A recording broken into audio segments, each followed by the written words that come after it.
अस्सलाम वालेकुम friends, welcome back to my YouTube channel daily tips with अस्मा।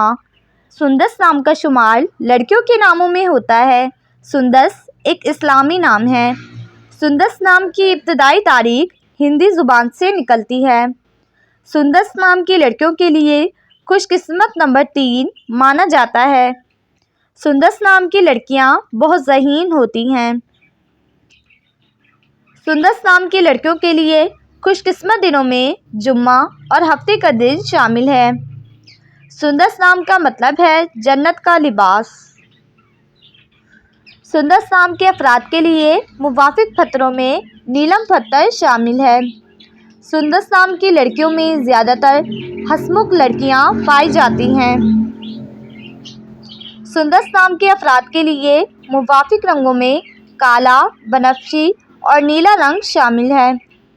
खुशकिस्मती वाली धातों में हिस्सों के हिसाब से लोहा शामिल है।